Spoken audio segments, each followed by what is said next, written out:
नखरसे दुखुथिया बर' नखराव सुखुनि बाना मैयासो आसाम पुलिसनि फिथाइ फोसावनायाव नखरसेनिनो सानै बिदाथिया सायख'जादों। नखरसेनिनो आंगो सानै बिदा फंबाय पुथुंगा केरकटारि आरो गौरव केरकटारि सानैबो आसाम कामान्ड' बेटालियनाव सायख'जादों। हरिचन्द्र केरकटारिनि थामथि आरो बाथि फिसाज्ला सानैया मैयानि फोसावजानाय आसाम कामान्ड' बेटालियनाव सायख'जादों। बाक्सा जिल्लानि सालबारि महकुमानि दंगाफारा गामिनि हरिचन्द्र केरकटारिनि थामथि फिसाज्ला पुथुंगा केरकटारि आरो बाथि फिसाज्ला गौरव केरकटारि बिदा फंबाय सानैबो मैयानि फोसावजानाय आसाम कामान्ड' बेटालियनाव सायख'जादों। पुथुंगा केरकटारि आरो गौरव केरकटारिनि गोख्रों नाजानायनि गेजेरजों आसाम कामान्ड' बेटालियनाव सायख'जानायखौ लानानै थोजासे गोजोननाय मोननायखौ फोरमायदों। गावनि नखरनि आंखालखौ सुफुंनो थाखाय बिदा फंबाय सानैबो गुबुन रायजोआव खामानि मावहैनानै नखरनि आंखालखौ सुफुंबोदोंमोन।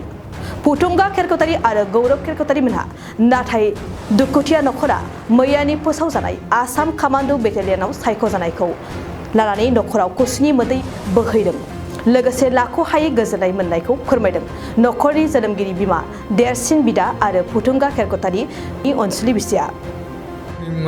गौरव केरकटारि आरो आंनि गामिया दंपार आरो आंनि आइनि नामा रानि केरकटारि आरो बाबानि नामा हरिचन्द्र केरकटारि। नंगौ थारैनो सैथो। आंजों लोगोसे आंनि असे आदा दं पुथुंगा केरकटारि। दा इयो केरेलायाव दंहैयो।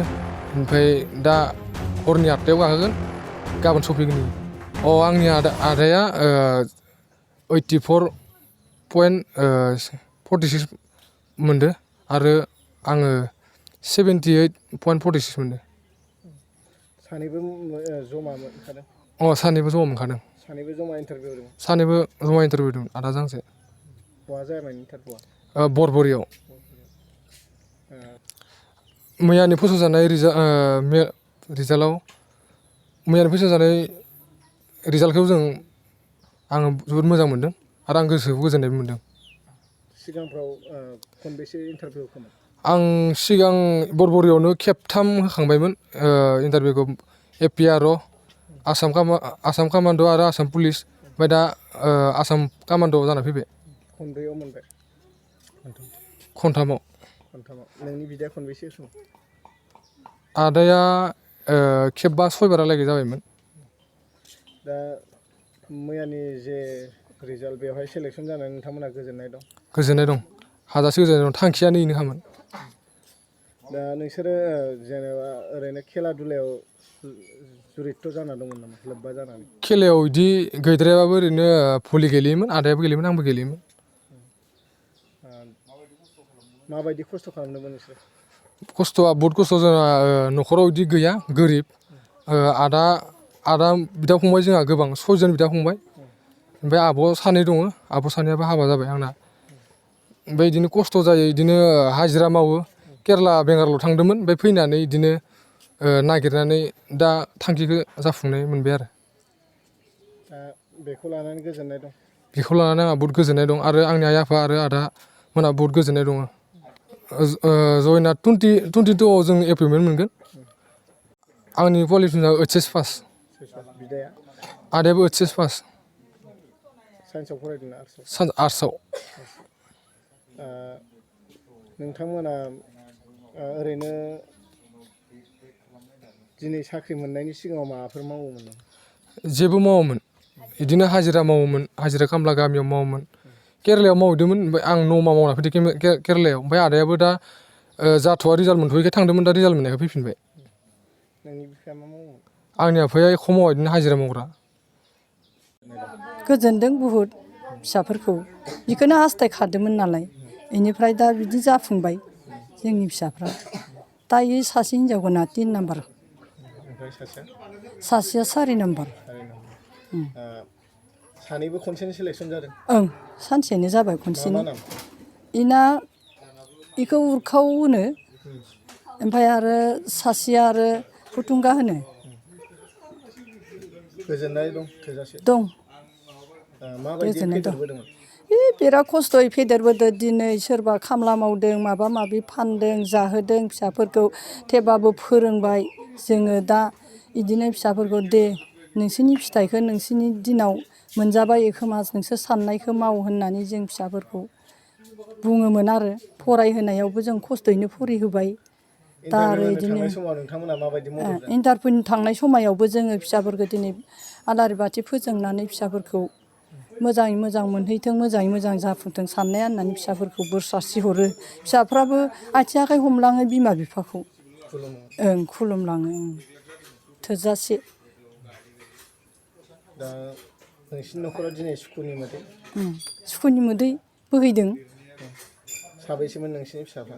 6 जन फिसा हौवाफ्रा ओमफ्राय हिनजाव फिसाफोर 2 8 जन जायो गासै हौवाफोर हिनजावफोर दा 8 जननि बिथोराव बिसोर सानैल' साख्रि मोनदों दा?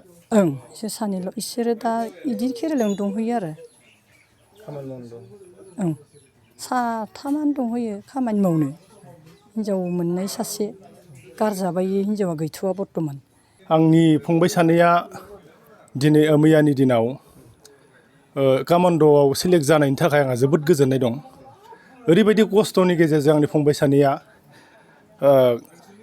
साक्सेस जानो हाबाय आङो बेयाव दिनै मैयानि दिनाव थारमाने एसे खुसि आंनि जिबनाव मोनफेराखैमोन आंनि जिबनावनो गिदिरसिन खुसि होननानै आं सानना लायो बिदा फंबाय सानैया कामान्ड'आव सेलेक्ट जाबोनायनि थाखाय आरो लोगोसे आं बुंबाबो दा सोलिबाय थानाय सोरखारनि गिबि मन्थ्रि हेमन्त बिश्व शर्मा सारखौ धन्यबाद होयो थारमाने लिगेल हिसाबै सेलेक्सनखौ खालामदों होननानै आं सानो आरो थारमाने बेयाव थाखा फैसानि जेबो लेनदेन जायाखै होनना आवगायनि समफोराव जेरैबायदि जादों बिदि जायाखै होननानै आं थारमाने धन्यबाद होयो आरो मोजां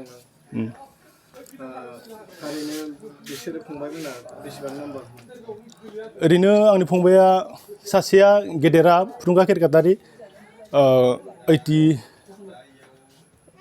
84 ना बेसेमोन आं जायखिजाया पार्सेन्टखौ मोजां डिटेल जायाखै 85 ना मारैहाय बेनिफ्राय 78 ना मा सासेनिया फंबायनिया बेनिफ्राय बिसोरो ओरैबायदि खस्थ'नि गेजेरजों साक्सेस खालामनो हाबाय न'खरावबो गरिबखा बिदा फंबाय 6 जन जोंहा आंनो गेदेरसिन बे सासे उन्दैया गौरब केरकाटारिया खारनाय समाव ओरैबायदि अखामोन बेथ' एक्सिलेन्ट मारिखायोमोन खारनायाव खिन्थु बै समाव अखा हानायनि जाहोनाव थारमाने बियो हाब्रुबारियाव एक्सिलेन्ट मारिनायखाय बेराफारसे आरो बियो खारनो थांनायनि थाखाय किसुमान डकुमेन्टस जगार खालामनो थांनायावनो बाइकजों एसे एक्सिडेन्ट जाना आथिङाव दुखु मोननानै खारनायाव जेरैबायदि खारनांगौ बिदि खारनो हायासै आरो मेडिकेल रिपर्ट लानानै पस्टपन खालामदोंमोन इयावबो साननैल' बेक खालामना होनाय जादों बेनिखायनो थारमाने आथिं गारायखौ लानानैबाबो खारनानै बियो दिनै कामान्ड'आव बेबो सेलेक्सन जाबाय बेबो ओरैबायदि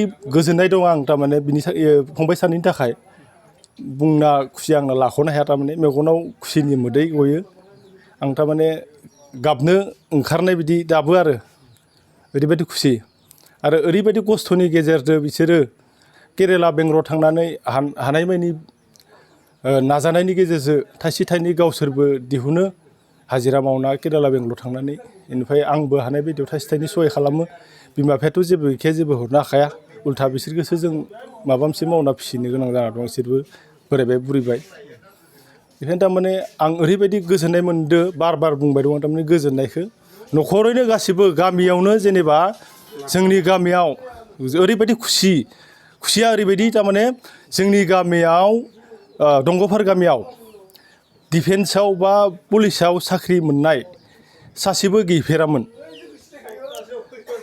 मैयानि दिनाव आंनि फंबायफोरा खेबसेयावनो 2 जे सेलेक्सन जाबाय कामान्ड'आव बेखौ लानानै गामियैनो आंनि न'आव फैनानै गासिबो इन्टारेस्ट खालामदों फुरथि खालामदों पार्टि खालामदों जों गोजोननाय मोनदों गासिबो जोबोर गोजोननाय दङ मानो होनबा आंनि फिसाया जेनेबा साख्रि बाख्रि नागिरनो बिराद खस्थ' मोनदों माने जोंहा आरो न'खराव जेबो गैया बिदिनो थाखा फैसानि प्रब्लेम जायो खारनो थांनो गोनाङाव बिदिनो जेनेबा जोंहा गेदेरफोरमोन दङ इसोरनावनो न'निफोरनाव बिनानै लानानै थाङो ओमफ्राय माबानायनि थाखाय जेनेबा साख्रिया रिजाल्ट मोजां मोननि थाखाय गोजोननाय मोनदों आरो खै बोसोर जाखो नोंथांमोना हाबा जानाय? जों बोसोरथाम जाबाय ओमफ्राय दा फिसाया न'आव दंना बाहेरायाव?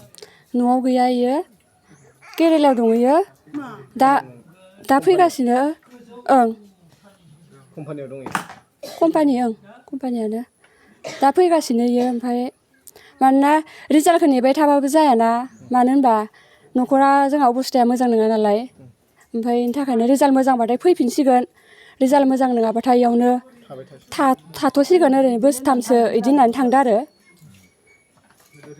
दा रिजाल्ट मोजां जानायखाय फैबाय दङ শ্ৰদ্ধাৰ কোকৰাঝাৰবাসী জনগণ ইয়াৰ দ্বাৰা কোকৰাঝাৰ পৌৰসভাৰ অন্তৰ্গত অঞ্চলত বসবাস কৰা জনগণলৈ এটা জৰুৰী ঘোষণা আগবঢ়োৱা হৈছে।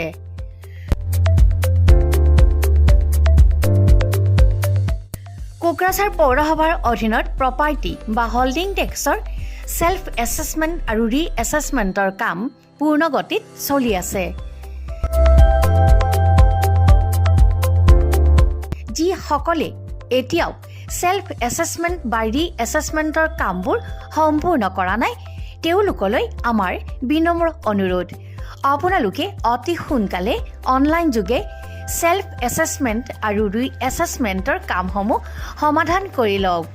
তাৰ বাবে আপোনালোকে অনলাইন যোগে প্লে ষ্ট'ৰলৈ গৈ আসাম প্ৰপাৰ্টি টেক্স এপছটো ডাউনলোড কৰি এই এপছৰ দ্বাৰাই আপোনালোকৰ আধৰুৱা কামবোৰ সম্পূৰ্ণ কৰি ল'ব পাৰিব। নতুবা play.google.com/store/apps/ৱেবছাইটৰ জৰিয়তেও আপোনালোকে আপোনালোকৰ কামসমূহ সমাধান কৰিব পাৰিব। যদিহে আপোনাৰ অনলাইন যোগে আধৰুৱা কামবোৰ কৰিবলৈ অসুবিধা পাইছে তেতিয়াহ'লে আপোনালোকে কোকৰাঝাৰ পৌৰসভাৰ কাৰ্যালয়লৈ গৈ ৱাৰ্ড কমিছনাৰৰ পৰা প্ৰয়োজনীয় আবেদন পত্ৰ অৰ্থাৎ ফৰ্মসমূহ সোনকালে সংগ্ৰহ কৰি লওক।